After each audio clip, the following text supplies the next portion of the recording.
Gold and silver are teetering on the seesaw of madness with one more day to go before the presidential election, also the election of congressional seats across the nation and other offices as well. In the meantime, it's sort of a holding pattern for these metals. We'll explain what's at stake and what could happen with gold and silver as we move into the next day, the trading day in the markets, as we explore.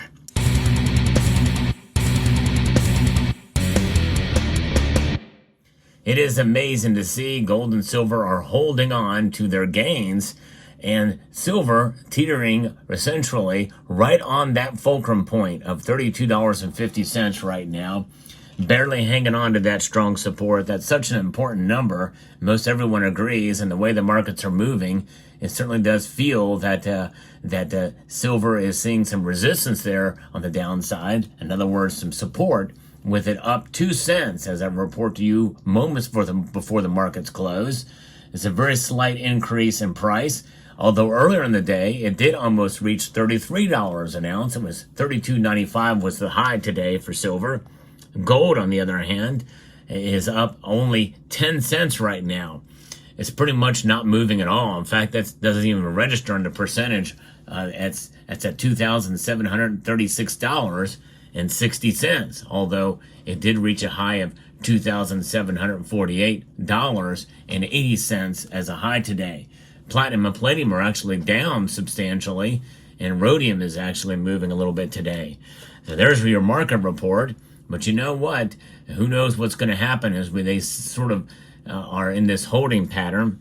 But, as you wait to see what's going to be coming, well, I hope you will consider Summit Metals. Summit Metals is the place to go to find out if you can find some good prices on gold and silver products.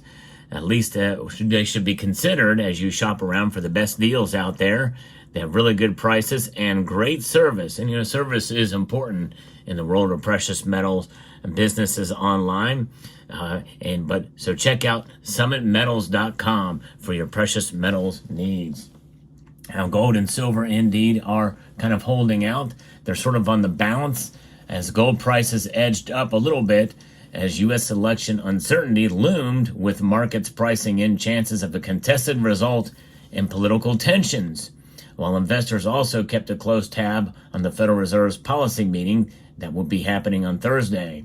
That is what's happening, and the presidential election will be on Tuesday, with opinion polls showing Democratic candidate Kamala Harris and Republican Donald Trump neck and neck in the race to the White House. In fact, even the betting odds have kind of scaled back a little bit. I'll get to that in a different article. But a Reuters Lipsis poll conducted last month found worries that the U.S. could see a repeat of the unrest that followed the Trump's 2020 election defeat, when his claim that, I won't get into that a whole lot. They have their opinion about it, and I don't even want to say it for reasons you know already. But nonetheless, they're saying if gold wins, I think gold does well here. We're probably worried a little bit more about inflation with all the tariffs that he's talking about, according to Bert Melek, head of commodity strategies at TD Securities. In fact, Trump just today mentioned that he would impose a 25% tariff on Mexico if they did not, do more to police the border. And then if that doesn't work, he'll increase it to 50, and then 75%, and then 100%. So he's willing to use tariffs as a weapon, but it doesn't necessarily mean that they're going to just engage in that, and that's going to be a sure thing. I think it's a negotiation tactic, essentially, is what the tariffs are. Also on the radar this week is the Fed's interest rate decision, which will happen on Thursday, and markets are widely anticipating a quarter-point cut. This is what else is bolstering up gold and silver and preventing them from pulling back too much. Gold is seen as a hedge against economic and political uncertainty and tends to thrive when interest rates are low. I guess the driver for gold this week will be the U.S. elections. The Fed cut is unlikely to trigger much movement, in my view, as the bank is likely to signal further cuts in line with market expectations, according to UBS analyst Giovanni Stanovo. And the dollar index was down slightly, hitting a 2-week low. A weaker U.S. currency makes dollar price gold more appealing for buyers holding other currencies. And so that is what Reuters is saying there. And then we have also more nervousness in the markets as gold bounces due to U.S. dollar weakness as odds of Trump win begin to fade, according to this piece here from FX Street. Gold makes a half-baked recovery to trade in the 2,740s area on Monday, and amid a weakening dollar, which helps gold rise since precious metals are mostly priced and traded in dollars. And silver, by association, is affected as well, too. So we saw these gains earlier in the day, and then we saw them pull back somewhat as the day has gone up. But they're still up, and I think they will probably close slightly up for both these metals.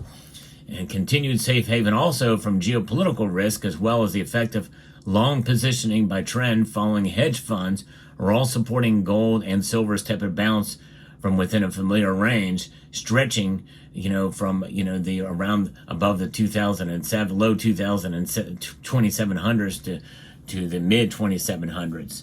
Now, gold and silver got a lift from a weakened U.S. dollar as traders reduce bets that former President Donald Trump will win the presidential election. So they're really starting to tighten even in the betting markets right now. The dollar rose during October, as was expected, and the policies that they're saying, of course, these are very biased pieces here. They're saying that Trump's inflationary policies would keep interest rates high in the U.S., increasing foreign capital inflows. So when inflation is caused by one thing, and one thing only, that is the Federal Reserve printing dollars as a result of the government spending. It's really what it boils down to. Spending and on account for, where are you going to get the dollars to do that? You get them from taxes, or you get them from printing money. And there's not enough taxes to go around for all the spending that they want to do in the government, which is really unfortunate, but there we go. The odds favoring a Trump comeback prior to the weekend, these have now moderated to a coin toss-up, according to election guru Nate Silver, and his uncertainty is further underpinning gold's price. Now, of course, everybody is saying that the election is going to be very, very close. It would be nice to see a blowout, and it would be nice to see it in favor of Trump, being fully transparent as to what my choice would be. However, it could go the opposite way, too. We just really don't know. No one really knows, which is why I'm encouraging all my viewers to get out and vote tomorrow if you haven't done so already. Very, very important election, the most important ever, I think, in the history of this country. No question about it.